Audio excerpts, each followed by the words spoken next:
ZEE5 ಇರುವಾಗ ನೀವು ನಿಮ್ಮ ನೆಚ್ಚಿನ ಶೋಗಳನ್ನ ಎಂದಿಗೂ ಮಿಸ್ ಮಾಡಿಕೊಳ್ಳುವುದಿಲ್ಲ. ಅದು ಸಂಪೂರ್ಣ ಉಚಿತವಾಗಿ. ಹೆಣ್ಣೆತ್ತವರು ತಮ್ಮ ಮಗಳ ಮದುವೆ ಹೇಗೆಲ್ಲ ಆಗಬೇಕು ಅಂತ ಕನಸು ಕಟ್ಟಿರ್ತಾರೆ. ಅದ್ದೂರಿಯಾಗಲ್ದಿದ್ರು ಯಾರು ಬೆರಳು ಮಾಡಿ ತೋರಿಸ್ತಿರೋ ಹಾಗಾಗಬೇಕು ಅಂತ ಕಷ್ಟಪಡ್ತಾರೆ. ಆದರೆ ಇವತ್ತು ನೀವುಗಳು ಕಂಡು ಕನಸಿಗೆ ಪಟ್ಟ ಆಸೆಗೆ ಈ ಥರ ಉತ್ತರ ಸಿಗುತ್ತೆ ಅಂತ ನಾ ಖಂಡಿತ ಅಂದ್ಕೊಂಡಿರಲಿಲ್ಲ. ಎಲ್ಲ ಸರಿ ಹೋಗಿದೆ, ಇನ್ಮೇಲೆಲ್ಲ ಖುಷಿಯಾಗಿರುತ್ತೆ ಅಂದ್ಕೊಳ್ಳೋ ಹೊತ್ತಿಗೆ ಆಸೆ ಮನೆ ಏರಿದ ಮಗಳು ತಾಳಿ ಕಟ್ಟಿಸ್ಕೊಳ್ದೆ ಹೇಳೋ ಹಾಗಾಯ್ತು. ಮದುವೆ ಅರ್ಧದಲ್ಲೇ ನಿಂತೋಯ್ತು. ಇದೆಲ್ಲ ಹೇಗಾಯ್ತು? ಲೈಫಲ್ಲಿ ಈ ಥರ ಆಗೋದಕ್ಕೆ ಸಾಧ್ಯನಾ? ಇದನ್ನು ಯೋಚನೆ ಮಾಡೋಕ್ಕೂ ಟೈಮ್ ಕೊಡಲಿಲ್ಲ ಆಗಿದೆ. ನನಗೆ ಕ್ಷಮೆ ಕೇಳೋದು ಬಿಟ್ಟು ಬೇರೆ ಏನು ಹೇಳಬೇಕು ಅಂತಲೂ ಗೊತ್ತಾಗ್ತಾ ಇಲ್ಲ. ತಂದೆ ತಾಯಿಯಾಗಿ ನಿಮಗೆಷ್ಟು ನೋವಾಗ್ತಾ ಇರ್ಬೋದು ಅನ್ನೋ ಅಂದಾಜು ಕೂಡ ನನಗಿಲ್ಲ.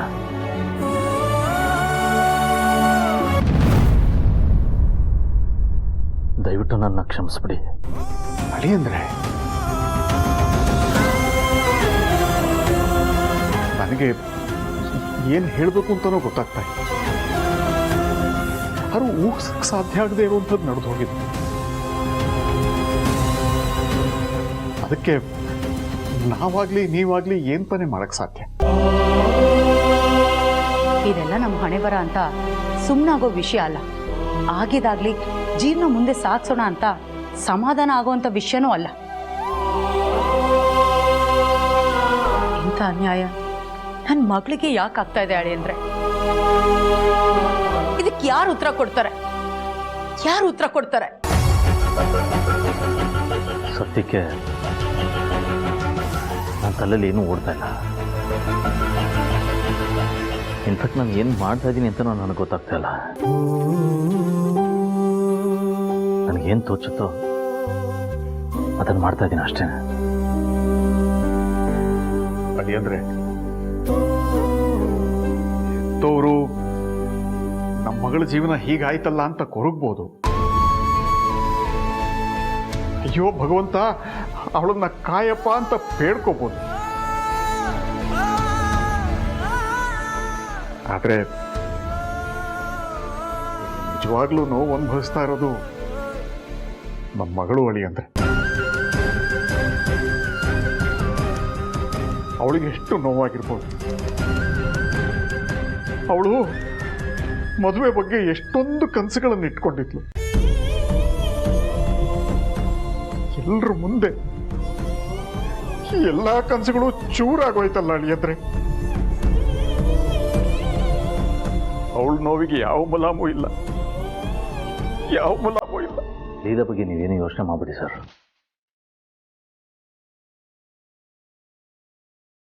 ನಮ್ಮಿಬ್ಬರ ನಡುವೆ ಇಷ್ಟೊಂದು ಪ್ರೀತಿ ಗೌರವ ಇದೆ.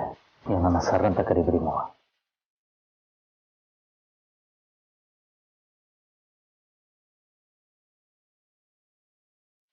ಅವಳನ್ನ ನಾನು ನೋಡ್ಕೋತೀನಿ, ನಾನು ಮಾತಾಡ್ತೀನಿ. ನಮ್ಮಂಥವ್ರ ಜೀವನನೇ ಇಷ್ಟು. ನಮ್ಗಾಗಿರೋ ನೋವನ್ನ ನಮ್ಮ ಹಣೆ ಬರ ಅಂತ ತಿಳ್ಕೊಂಡು ಸುಮ್ಮನಾಗ್ತೇವೆ.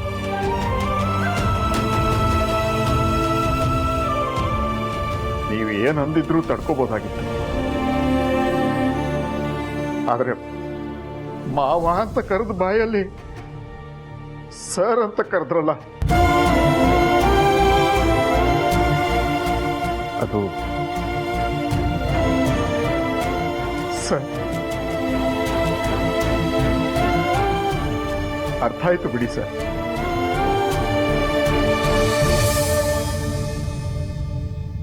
ಬಾ ಕೌಸಲ್ಯ, ಹೋಗೋಣ.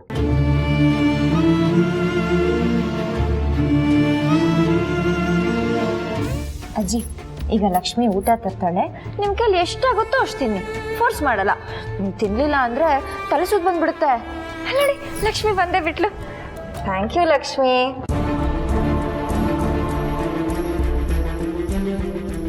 ಅಜ್ಜಿ, ಎಂಥ ಅದೃಷ್ಟ ಅಲ್ವಾ? ನಾನಿವತ್ತು ಎಷ್ಟು ಖುಷಿಯಾಗಿದ್ದೀನಿ.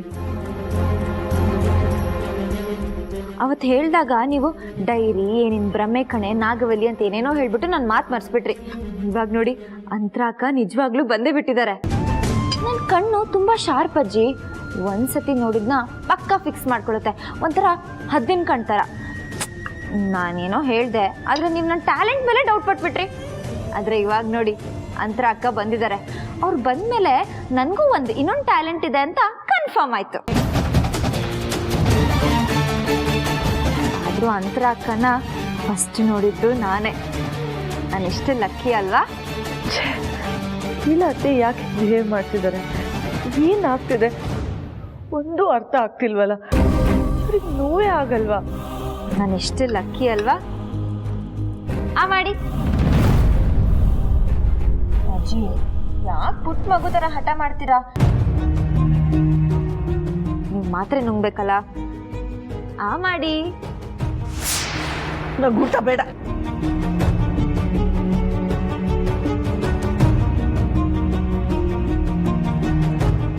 ಯಾಕಜ್ಜಿ? ಏನ್ ಮಾಡ್ತಿದೀಯ ನೀನು? ನಿನ್ನ ನೀ ಏನ್ ಅನ್ಕೊಂಡ್ಬಿಟ್ಟಿದೀಯ? ಹೇಳೆ, ನಿನ್ನನ್ನೇ ಕೇಳ್ತಾ ಇರೋದು. ನಿನ್ ಜಾಗದಲ್ಲಿ ಬೇರೆ ಹೆಣ್ಣಿದ್ದಿದ್ರೆ ಯುದ್ಧನೇ ಆಗ್ಬಿಟ್ಟಿರೋದು. ನೀ ನೋಡಿದ್ರೆ ಏನು ಆಗೇ ಇಲ್ಲ ಅನ್ನೋ ತರ ಓಡಾಡ್ತಿದೀಯಲ್ಲ, ಏನೋ ಆಗೇ ಇಲ್ಲ ಅಂತಾರ ವರ್ತಿಸ್ತಿದೀಯಲ್ಲ. ಏನಾಗಿದೆಯಾ ನಿಂಗೆ? ನಿಂಗೇನು ಅನ್ನಿಸ್ತಾ ಇಲ್ವಾ? ನಿನ್ ಗಂಡನ ಬೇರೆ ಯಾರೋ ಕಿತ್ಕೋತಿದ್ದಾರೆ ಅಂತ ನಿನ್ಗೇನು ಅನ್ನಿಸ್ತಾ ಇಲ್ವಾ?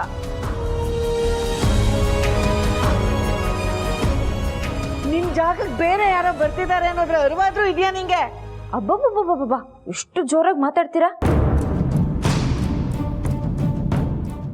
ZEE5 ಆಪ್ ಡೌನ್ಲೋಡ್ ಮಾಡಿ ಎಲ್ಲಾ ಸಂಚಿಕೆಗಳನ್ನು ಸಂಪೂರ್ಣ ಉಚಿತವಾಗಿ ನೋಡಿ.